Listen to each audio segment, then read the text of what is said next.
Greetings in the name of our Lord and Savior Jesus Christ. Today we are going to see an incident, a healing that has taken place in Matthew chapter 17, verses 14 to 20. So I will first read out the story and then we will go into detail of what is actually happening there. So, Matthew chapter 17, verse 14 to 20, the story goes like this. Verse number 14. When they came to the crowd, a man approached Jesus and knelt before him. Lord, have mercy on my son, he said. He has seizures and is suffering greatly. He often falls into the fire or into the water. I brought him to your disciples, but they could not heal him. You unbelieving and perverse generation, Jesus replied, how long shall I stay with you? How long shall I put up with you? Bring the boy here to me. Jesus rebuked the demon, and it came out of the boy, and he was healed at that moment. Verse number 19. Then the disciples came to Jesus in private and asked, why couldn't we drive it out? He replied, because you have so little faith. Truly I tell you, if you have faith as small as a mustard seed, you can say to this mountain, move from here to there, and it will move. Nothing will be impossible for you. Now let us come back to this story. No, actually, this story is not just about healing, it is actually more than that. Now look at the story very carefully. What is happening? You see, a man is coming to Jesus and he is asking for help.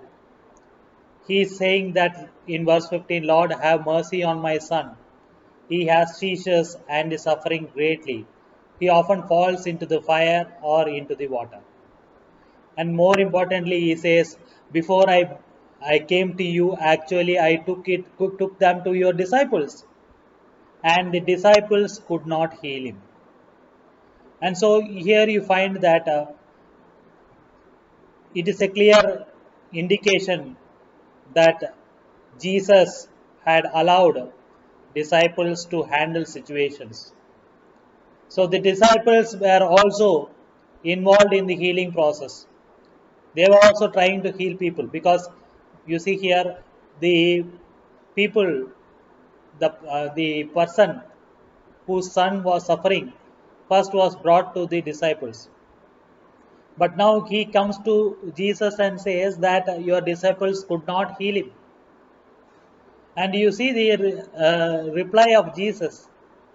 See, Jesus didn't say that, okay, you took him to the wrong people, you took him to the disciples, and that's why they did not heal him or they were unable to heal him.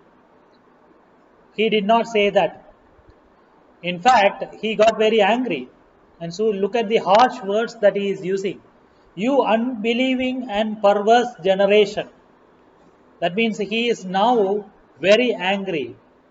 He is very angry at the fact that the disciples were unable to handle this situation.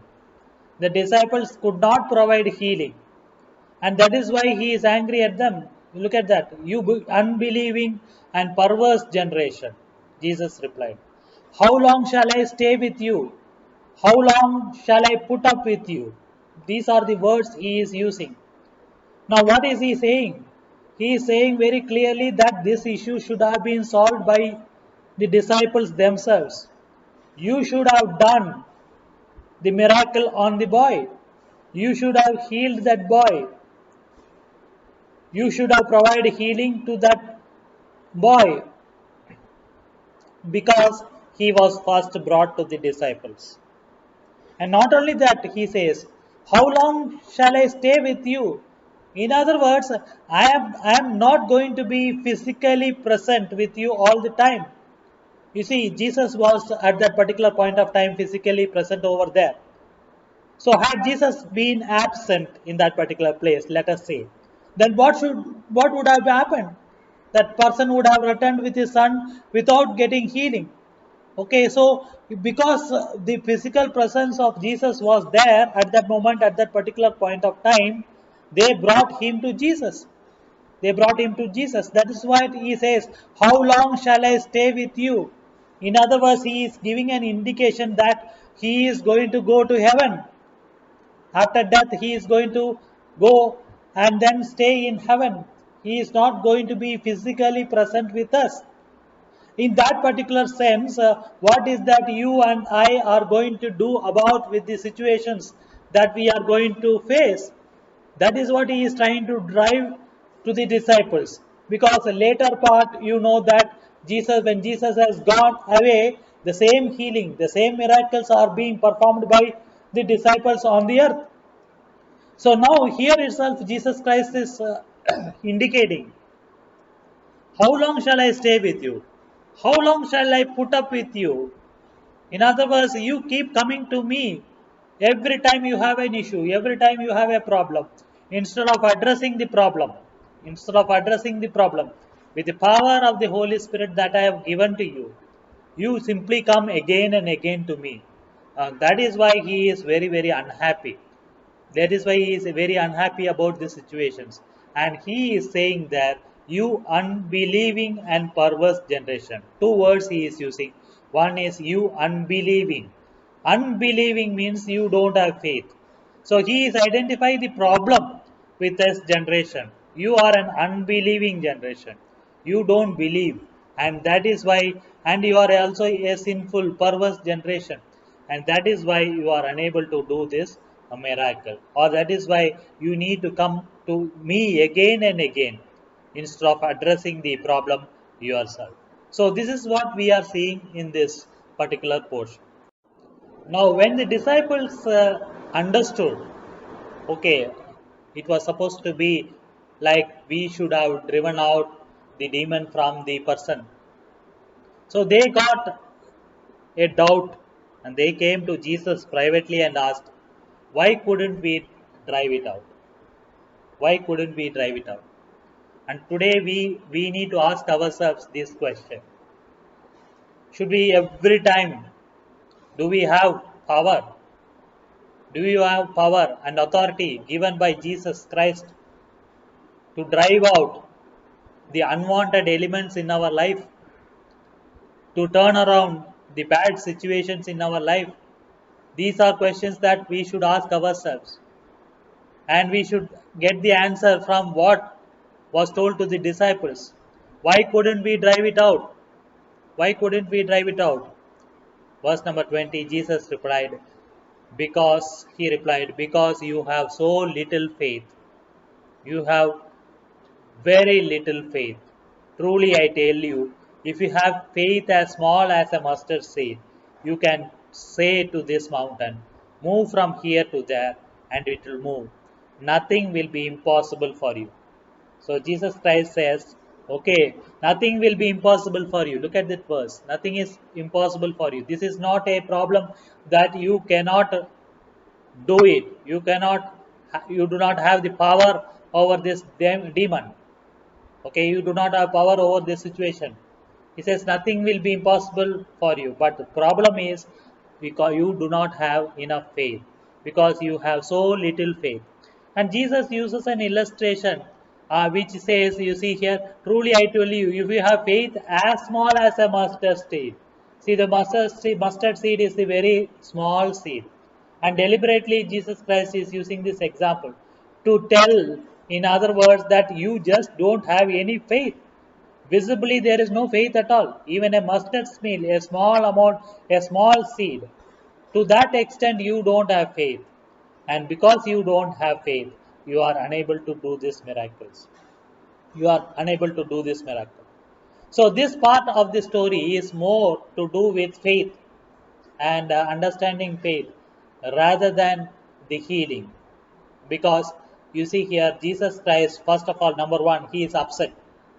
And today he is upset with you and me when we think we are powerless with Christ in us, having died for us in the cross. and removed our sins, moved us into His kingdom. He is coming as Holy Ghost and living within us. And having done all these things, if we tell that we are powerless over the situations, over the unfortunate things that is happening around us, we are powerless if we say, then Jesus, even today, is annoyed with this generation. So, this is a question of faith. That means there is an issue of faith in us. There is not enough faith in us. So, now I will take you to a story where Jesus appreciated the faith. You know this story very well. This is the story of the centurion's servant getting healed. It is found in Luke chapter 7, verse number 6 onwards. I am not reading the whole story, but I will tell you the gist. Right? So the centurion sends out his servants to fetch Jesus, to tell him that his servant, centurion's servant is healed. Look at verse number 6. Then Jesus went with them, and when he was already not far from the house, the centurion sent friends to him, saying to him, Lord, do not trouble yourself, for I am not worthy that you should enter my roof. So he has already sent out the people, and Jesus Christ was on his way to heal the centurion's servant. At that time, knowing that Jesus Christ is coming, the centurion sends out his friends to him, saying, Lord, do not trouble yourself, for I am not worthy that you should enter under my roof. Therefore, I do not think myself worthy to come to you. But you say the word, and my servant will be healed. You say the word, and my servant will be healed. In other words, he says that you need not come here, Lord, because you are God. You can stay where you are. It doesn't matter that you should come and examine my servant. Understand his situation. Because you are God, you know everything. You just have to say the word, be healed. That is more than sufficient. That is what he is saying. That means the physical presence of Jesus is not necessary. Look at this faith. Because he has seen that people getting healed, people were brought to Jesus and Jesus healed people. That he has seen. Many people have seen. Centurion must have also heard about it, he must have seen about it. But now he is going one step further. What he is saying is that your coming to my place is not sufficient law, not enough, not at all required. It is not at all required. You just have to say the word, and my servant will be healed. For I am a man placed under authority, having soldiers under me. And as I say to one, go, he goes, and to another, come, he comes. And to my servant, do this, and he does it. So he is saying that I am also a person under authority. And whenever I say a word, that is executed. That is executed because I am a man under authority. And so he says that God, Lord, you are God. You don't have to physically come. You don't have to touch my son. You just have to say the word.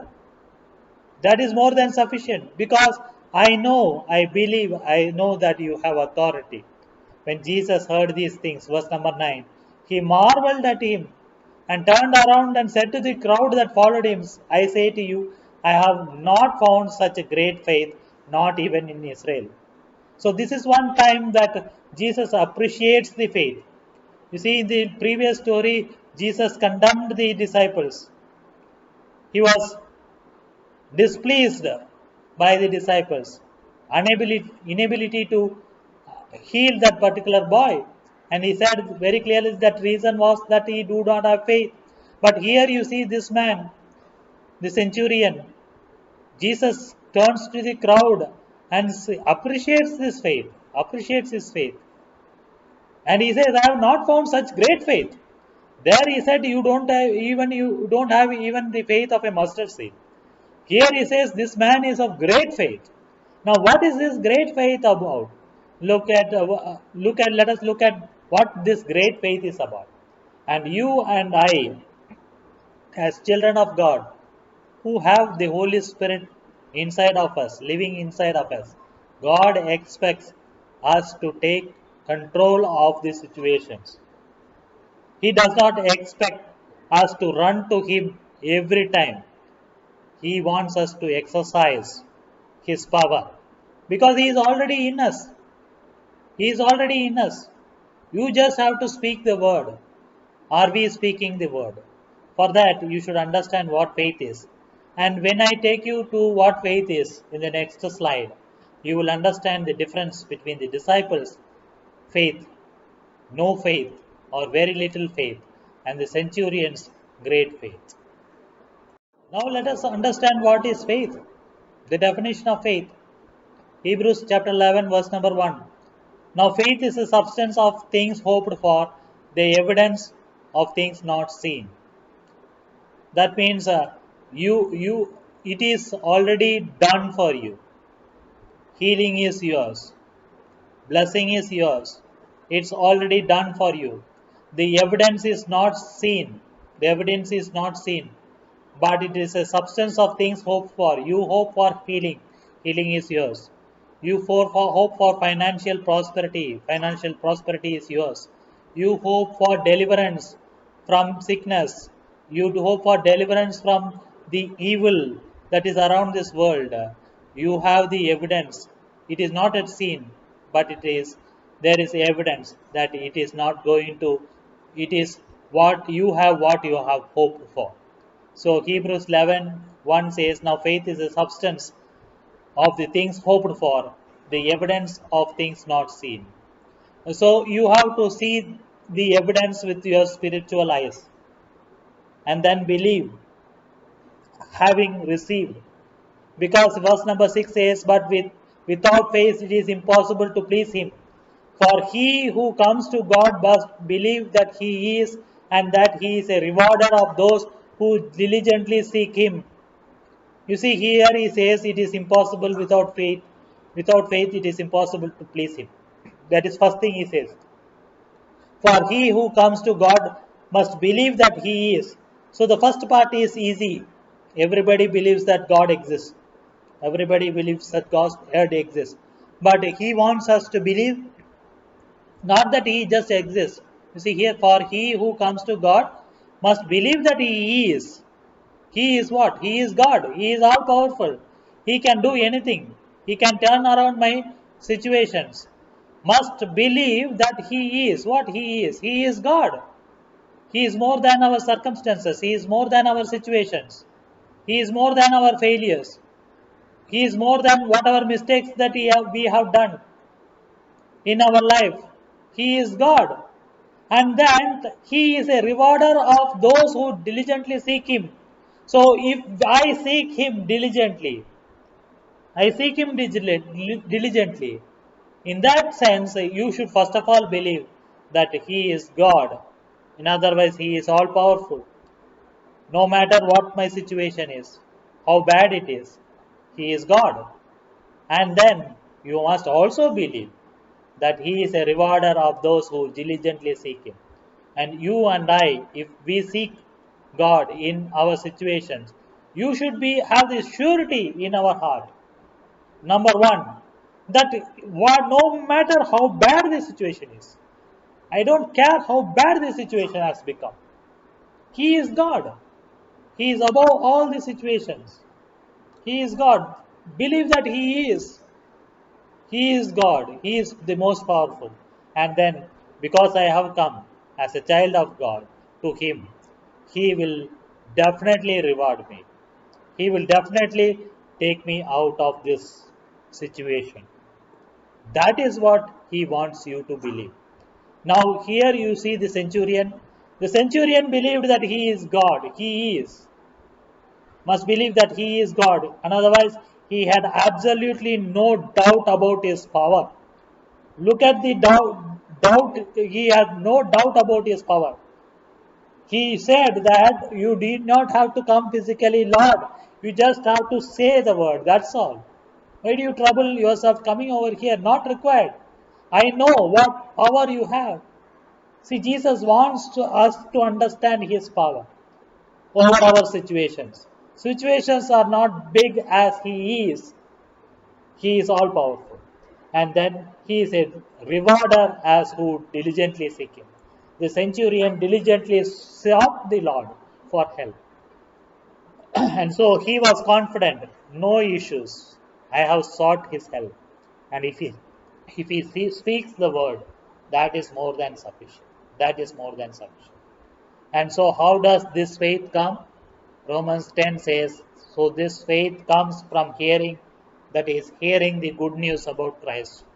What is the good news about Christ? Christ has come into this world. He took away our sins on this cross of Calvary. He went to be with the Father. And now He has given the Holy Spirit to dwell within us, inside of us. And so that we are overcomers of every situation that we are facing. Do we believe this? Do we exercise this? If you believe it and exercise this, then we are also people of faith. Amen. Thank you very much.